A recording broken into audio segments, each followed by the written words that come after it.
उत्तराखंड का एक खास बुलेटिन देख रहे हैं आप और मैं हूं आपके साथ सुपन शर्मा। तो चलिए शुरुआत करेंगे बुलेटिन की। उत्तराखंड प्रदेश सरकार की अगर बात करें तो ये प्रदेश जो है वो विकास के पथ पर लगातार आगे बढ़ रहा है। तो वहीं पर प्रदेश की धामी सरकार युवाओं और महिलाओं के लिए तमाम योजनाएं चला रही है। वहीं पर बीते दिन मुख्यमंत्री पुष्कर सिंह धामी ने राज्य स्तरीय खेल महाकुंभ के पदक विजेताओं को खेल आरक्षण का लाभ देने की घोषणा की है। भारतीय जनता पार्टी के विधायक विनोद चमोली का कहना है कि उत्तराखंड के खिलाड़ियों का स्वर्णिम समय चल रहा है।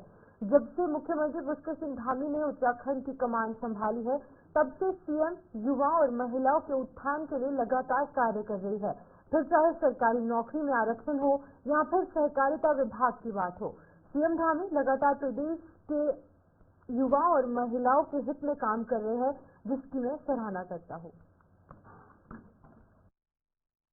देखिए, मैं ये कहता हूं कि उत्तराखंड में जो लोग खेलों से जुड़े हुए लोग हैं, उनके लिए ये स्वर्णिम काल चल रहा है और एक बहुत बड़ा ऐलान हमारे माननीय मुख्यमंत्री जी ने किया है। मैं इसका उनकी सराहना भी करता हूं, उनका आभार भी व्यक्त करता हूं।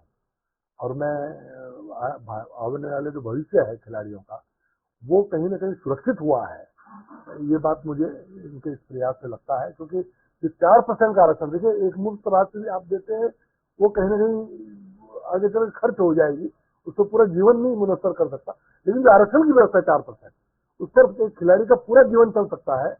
और खिलाड़ी की एक आयु सीमा होती है, एक उसको बहुत कम समय में रिटायर होना होता है।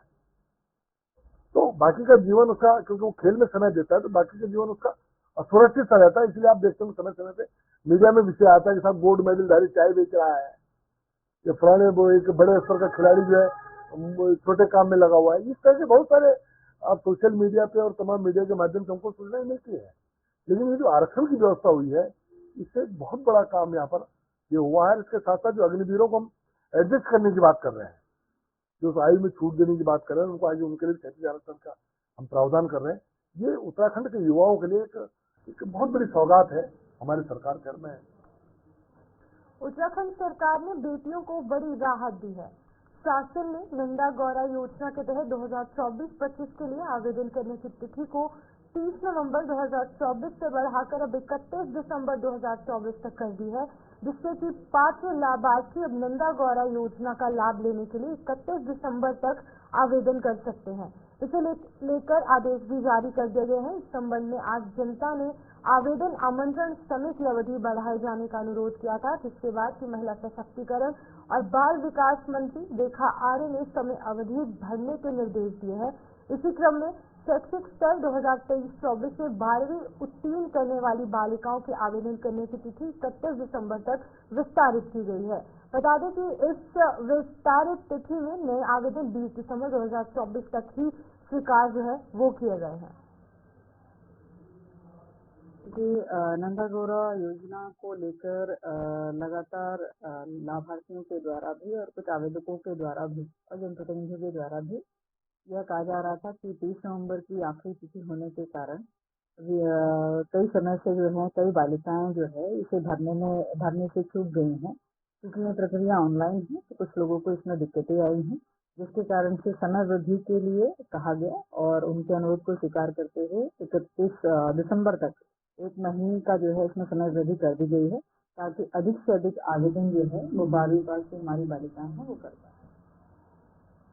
प्रदेश की मलिन बस्तियों को एक बार फिर से राहत मिली है। अगले 3 साल तक बस्तियों से उजड़ने का खतरा टल गया है, जिस पर कि राज्यपाल द्वारा मुहर भी लगाई चुकी है, जिसको लेकर कि कांग्रेस के प्रदेश अध्यक्ष करण माहरा ने आरोप लगाते हुए सरकार की मलिन व्यक्तियों को लेकर बिल्कुल भी गंभीर नहीं है।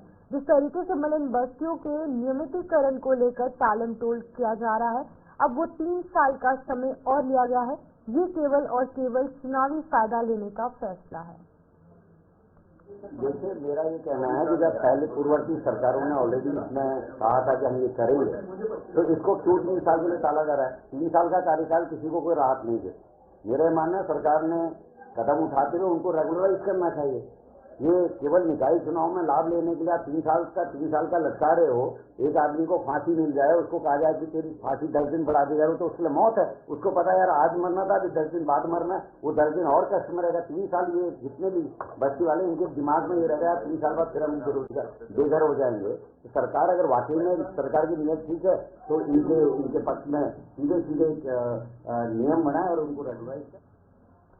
पंचायतों में चुनाव न करवाने और प्रशासकों की नियुक्ति किए जाने से कांग्रेस प्रदेश सरकार पर लगातार आक्रोश प्रकट कर रही है। वहीं पर सरकार ने प्रशासकों की नियुक्ति को संविधान सम्मत करार दिया है, जिसको लेकर भारतीय जनता पार्टी के प्रदेश मीडिया प्रभारी मनवीर चौहान का कहना है कि भारतीय जनता पार्टी ब्लॉक प्रमुखों और पंचायत प्रतिनिधियों के साथ हमेशा खड़ी है। हालांकि उनके कार्यकाल को बढ़ाया नहीं जा सका, लेकिन पंचायत में व्यवस्था सुनिश्चित करने के लिए ही प्रशासकों की नियुक्ति की गई है। जो जिला प्रशासक की नियुक्ति की गई है वो संविधान के तहत और उत्तरांचल पंचायत राज एक्ट के तहत की गई है, और साथ ही ये नियुक्तियां कोई पहली बार नहीं हुई हैं। कांग्रेस के शासनकाल में और अन्य राज्यों में भी इस तरह की प्रशासकों की नियुक्तियां होती रही है, लेकिन कांग्रेस की मांगें बड़ी अनोखी होती हैं। वो कभी ग्राम प्रधानों की, कभी ब्लॉक प्रमुखों की कार्यकाल को बढ़ाने की भी बात कर रहे थे, लेकिन सरकार उनके हमेशा प्रधानों की और ब्लॉक प्रमुखों के साथ खड़ी रही है। लेकिन संविधान के तहत और न्याय विभाग की राय के बाद कार्यकाल बढ़ाना संभव नहीं हो सका, लेकिन जिले में, ब्लॉक में कार्य किसी भी प्रकार से बाधित न हो, इसके लिए जिला पंचायत पहाड़ों की रानी मसूरी में अब पर्यटकों को जाम की समस्या से निजात दिलाने के लिए शटल सेवा शुरू की जा रही है। इस शटल सेवा से पर्यटकों के साथ स्थानीय लोगों को भी राहत होगी और उनकी राह आसान होगी। जिला प्रशासन भी इसके समाधान के लिए प्रभावी कदम उठा रहा है। बैठक में जिलाधिकारी सवीन बंसल ने रेखीय विभाग के अधिकारियों के साथ मिलकर मसूरी में शटल सेवा की योजना को अंतिम रूप दिया। जिलाधिकारी ने स्पष्ट किया कि 15 दिसंबर तक हाथी पांव और किंग क्रेट सैटेलाइट पार्किंग को पूरी तरीके से तैयार किया जाएगा। इसमें टॉयलेट, कैंटीन, लाइटनिंग, साइनेज और टिकटिंग बैरियर जैसे सभी आवश्यक इंफ्रास्ट्रक्चर शामिल होंगे, ताकि पर्यटकों को किसी भी प्रकार की असुविधा का सामना न करना पड़े। ये न केवल पर्यटकों के लिए बल्कि स्थानीय निवासियों के लिए भी लाभकारी साबित होगा। किया गया था कि हमारे इस तरह के जो पर्यटक स्थल होते हैं जो बहुत पॉपुलर हैं हमारे रीजन के रेसिडेंट्स के लिए, उसमें अमूमन ये समस्या देखी गई है कि एक्सट्रीम क्राउडिंग और एक्सट्रीम कंजेशन के कारण स्थानीयों को और जो टूरिस्ट आ भी रहे हैं उनको सुगमता नहीं हो पा रही है। उनको बहुत समय क्यूइंग में और ट्रैफिक में ही बर्बाद हो जा रहा है। रिक्रिएशन और नेचर एंजॉयमेंट के लिए वो आते हैं, लेकिन कुछ और एक्सपीरियंसेस लेके जा रहे हैं और लॉ एंड ऑर्डर सिचुएशन भी एडवर्स होती जा रही है। तो इसी के मद्देनज़र सैटेलाइट पार्किंग जो हमारा फ्यूचर भी है, जहाँ से हम व्हीकल्स को at a distance from the tourist location रोका जाए और वहाँ से उचित सुविधा प्रदान करते हुए जो हमारे टूरिस्ट हैं, पैसेंजर्स हैं, उनको गंतव्य स्थान तक पहुँचाया जाए। तो इस दिशा में हमारी किंग क्रेग और जो हमारा हाथी पाँव बैंड है, वहाँ पे जो हमारी 6-7 किलोमीटर की रोड है, इन दोनों स्थलों को मिला के हमारी अराउंड 800-900 पार्किंग की व्यवस्था सुनिश्चित हो जा रही है। अब चैलेंज सिर्फ यही है कि वहाँ पे हम civic communities with in time बनवा दें, जैसे हमारे टॉयलेट्स हैं, फूड कैंटीन्स हैं, पार्किंग की उचित व्यवस्था है, लाइटिंग है, सुरक्षा व्यवस्था है, साइन बोर्ड्स हैं, और जो उसमें मेजर पार्ट था वो शटल का। तो हमारा शटल का टेंडर ऑलरेडी हो चुका है, अवार्ड भी किया जा चुका है। दोनों स्थानों से पिक्चर पैलेस और लाइब्रेरी चौक तक उचित रेट पर टूरिस्ट को, पैसेंजर्स को वहाँ तक ट्रांसपोर्ट किया जाएगा। और विद इन मॉल रोड जहाँ पे उनके स्टे अरेंजमेंट्स हैं किसी भी होटल में, गेस्ट हाउस में, उससे ऑलरेडी एक नए इनिशिएटिव के तहत बैटरी ऑपरेटेड व्हीकल्स, जिनको हम लूजली गोल्फ कार्ट्स बोलते हैं, तो वो पालिका की अपनी तो कुछ आ ही रही है, लेकिन एक व्यवस्था हम और करने जा रहे हैं कि हम इन बैटरी ऑपरेटेड व्हीकल्स को कुछ संख्या बढ़ाकर आउटसोर्स बेसिस पे देना चाह रहे हैं, जिससे जो स्वरूप है हमारी विंटर टूरिज्म का, हमारे कार्निवल का, वो बेहतर होता हुआ नजर। हल्द्वानी में प्रशासन द्वारा सड़क और चौराहे चौड़ीकरण कार्य किए जाने के अंतर्गत अब काठ गोदाम के नरीमन तिराहे से गौला पुल तक 24 मीटर चौड़ी सड़क बनाई जा रही है। इसकी जद में लगभग अतिक्रमण कर बनाए गए 50 भवन आ रहे हैं। जिला प्रशासन ने 15 दिन तक का समय देते हुए सभी अतिक्रमण कार्यों को खुद ही अपने अतिक्रमण को ध्वस्त करने के निर्देश दिए हैं, नहीं तो बलपूर्वक अतिक्रमण हटाया जाएगा। एसडीएम परितोष वर्मा का कहना है कि चिन्हीकरण की कार्रवाई को पूरा करते हुए अतिक्रमण की जद में आ रहे लोगों को अपने अतिक्रमण तोड़ने के स्पष्ट निर्देश दिए गए हैं। यदि 15 दिन के भीतर अतिक्रमण नहीं टूटा तो प्रशासन बलपूर्वक अतिक्रमण हटाएगा। तिराहे से घोड़ा पुल तक का रोड है वो एमएसआई के पास है और इसकी कुल चौड़ाई 24 मीटर है ROW के साथ। तो इस रोड को 24 मीटर चौड़ा करने के लिए चिन्हीकरण कर दिया गया है और लगभग 50 मकान के आसपास इसमें चिन्हित किए गए हैं और जो भी अतिक्रमणकारी हैं इनको 15 दिन का समय दिया गया है खाली करने के लिए। यदि खाली नहीं करते हैं तो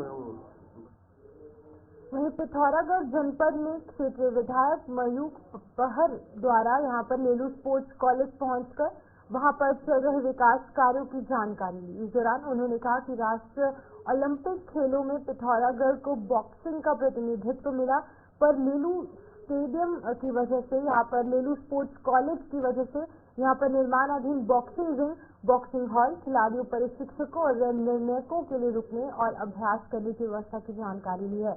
उन्होंने वहां पर उपस्थित कार्यदायी संस्था और ठेकेदार को निर्देश दिया कि वो निर्माण कार्य में बिल्कुल भी लापरवाही न बरते, साथ ही गुणवत्ता के साथ साथ प्रगति कार्य की गति पर भी ध्यान देते हुए कार्य को जल्द समय पर पूरा करने के निर्देश जारी किए। आपको बता दें कि फरवरी महीने में पिथौरागढ़ में राष्ट्रीय ओलंपिक खेलों में बॉक्सिंग होनी है, जिसके लिए देश भर से खिलाड़ी, उनके प्रशिक्षक और निर्णायक यहां पर पहुंचेंगे। इसके लिए उनकी सहूलियत को बारीकी से ध्यान में रखते हुए निर्माण कार्य किया जाए।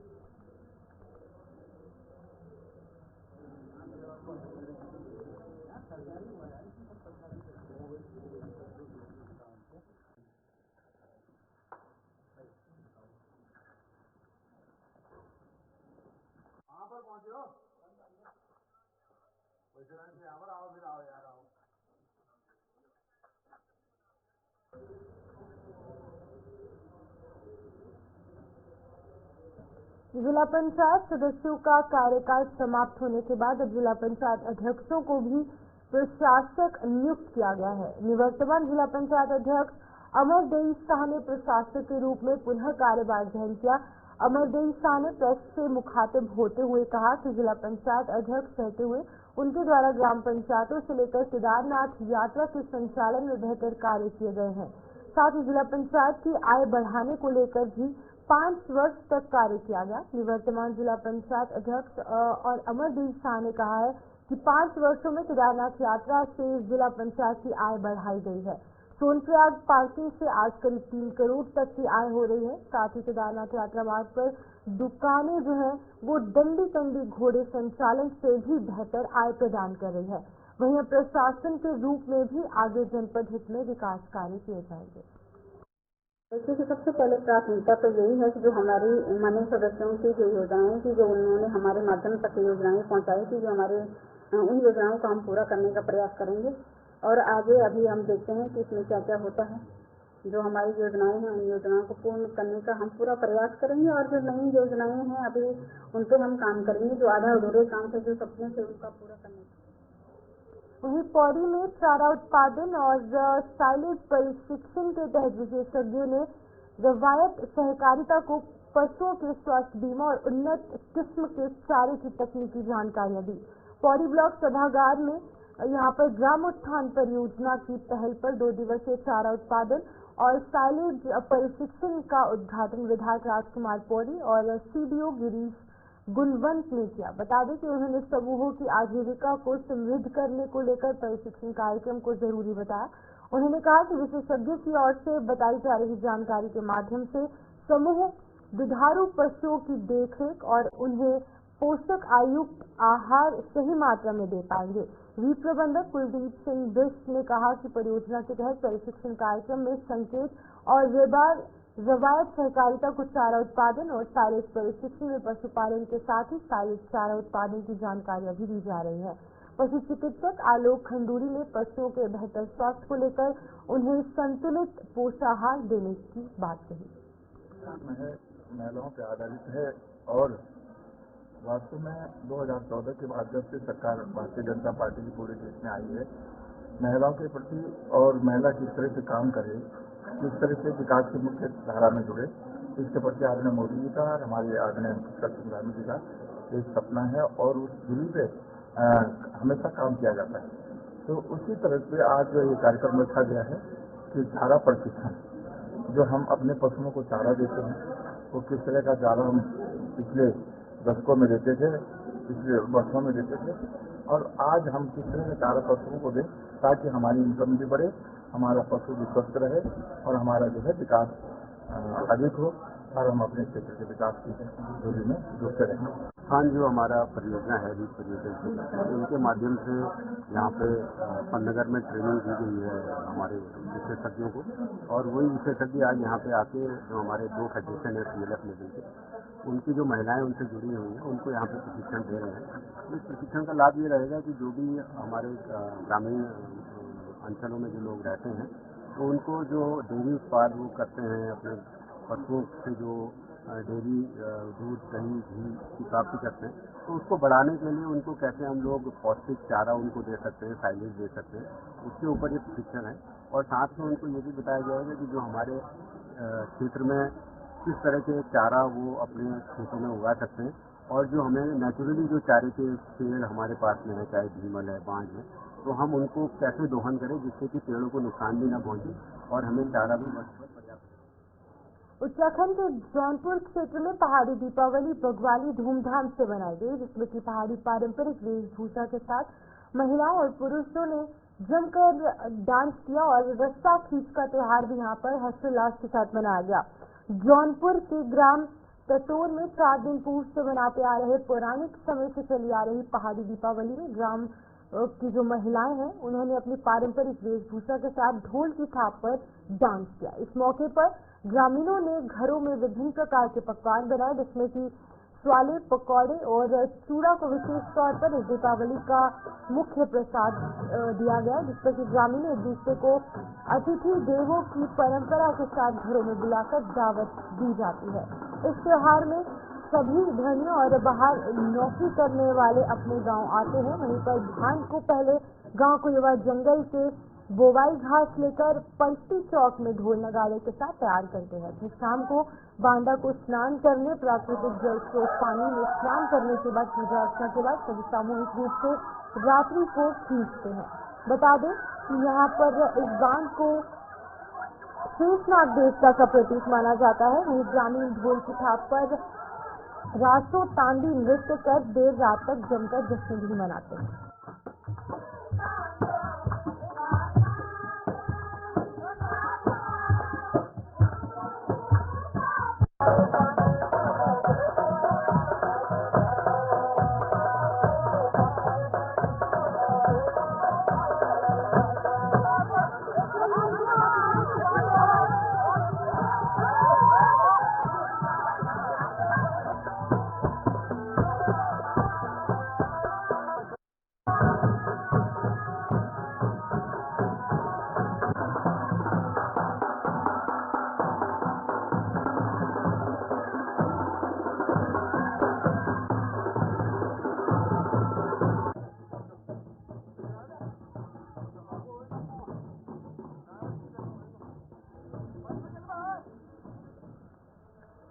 विकासनगर के जीवनगढ़ स्थित एक पेंट की दुकान में 2 अज्ञात लोगों के द्वारा आग लगा दी गई, जिसकी जानकारी दुकान स्वामी मोहम्मद को सुबह लगी।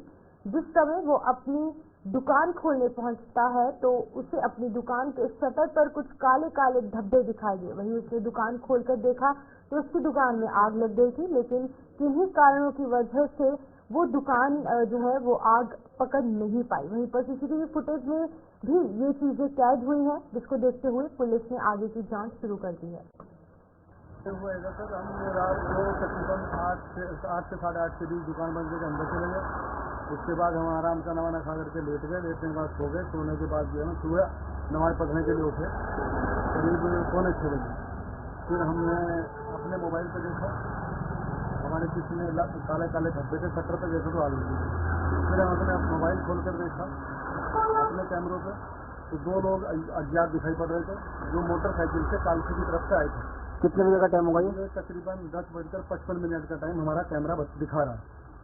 ये था भाई साहब। दुकान का थी आपकी? दुकान हमारी पेंट की भाई साहब। और इस पेंट में आग लग जाती तो? आग लग जाती साहब, बहुत नुकसान होता, करोड़ों के हिसाब से नुकसान होता। पीछे घर लगा हुआ है, 4 लोग हम छोड़े थे, शायद हम लोग भी न बच सके। उस तरीके से दुश्मन ने आग लगवाई थी, जो भी किया था वो किसी के भेजे हुए थे, किसी के इशारे पर काम कर गए। ये मेरे खिलाफ साजिश थी ताकि इसका यहाँ से नामो निशान मिट जाए। पुलिस प्रशासन तो हम सुबह 7 बजे गए, वहाँ एप्लीकेशन लेकर आए। चमोली में आगामी नगर निकाय चुनाव की तैयारी को लेकर जिला प्रशासन चमोली ने अपनी तैयारी शुरू कर दी है। नगर निकाय चुनाव को सफल संपादन हेतु जिला मजिस्ट्रेट संदीप तिवारी ने रिटर्निंग और सहायक रिटर्निंग ऑफिसरों की तैनाती के आदेश जारी किए हैं। जिले में 4 नगर पालिका परिषद और 6 नगर पंचायत चुनाव होने हैं। जिला मजिस्ट्रेट ने निकाय चुनाव के लिए तैनात सभी रिटर्निंग और सहायक रिटर्निंग ऑफिसरों को निकाय वार्डों में मतदान केंद्र स्थल में उपलब्ध सुविधाओं का स्थलीय सत्यापन और निरीक्षण करने के लिए नाम निर्देशन पत्रों को प्राप्त करके उनकी जांच तथा नाम निर्देशन पत्रों की वापसी और निर्वाचन प्रतीक चिन्ह आवंटन की कार्रवाई संबंधित निकायों के तहसील मुख्यालय के अनुसार करने के आदेश जारी किए। जिला मजिस्ट्रेट ने अधिसूचना के अनुसार कार्यक्रमों का निकाय क्षेत्र में व्यापक प्रचार प्रसार कर उसकी प्रति जो यहाँ पर संबंधित कार्यालय और निकायों में सूचना पट पर प्रदर्शित करने के आदेश भी जारी किए हैं। इसलिए हमने 2 बैठकें आयोजित करनी है सभी अधिकारियों के साथ और आरओ नियुक्त कर दिए गए हैं। उसके अतिरिक्त सभी को ये निर्देश कर दिया गया है कि जो हमारे मतदान केंद्र बनेंगे उनका एक बार स्थलीय निरीक्षण कर लिया जाए और यदि कोई कमी वहाँ पाई जाती है तो उसको समय से दुरुस्त करते हुए आवश्यक कार्रवाई कर ली जाए। उसके अतिरिक्त जो भी राज्य निर्वाचन आयोग से हमें भी निर्देश प्राप्त हो रहे हैं। चलिए उत्तराखंड बुलेटिन में इतना ही। मुझे दीजिए इजाजत और आप बने रहिए गुलिस्तान न्यूज़ के साथ।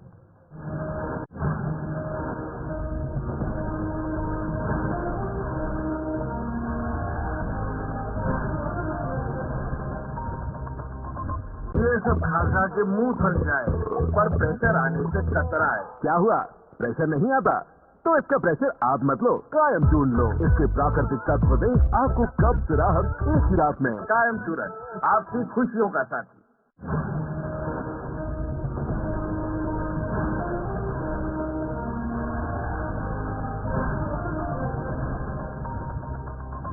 अपडेट आया है, पंजाब पुलिस की मुस्तैदी से पूरा हमला चला है।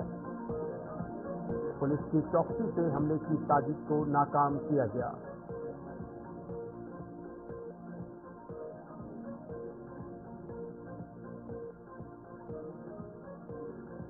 सुखबीर सिंह बादल पर हमले को लेकर बड़ा अपडेट।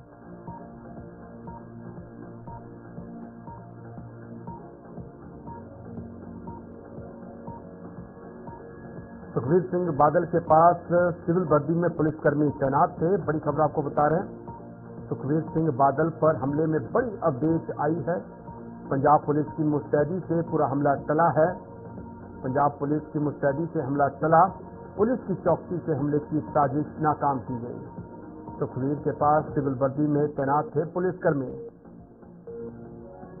सुखबीर सिंह बादल मामले में बड़ी अहम अपडेट।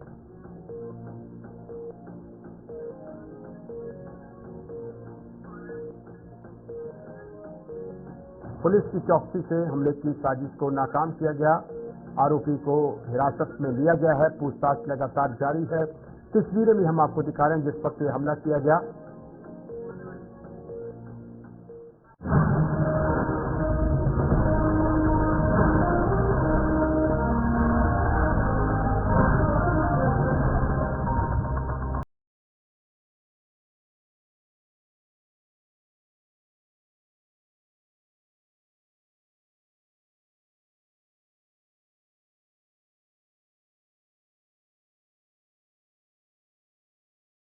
है।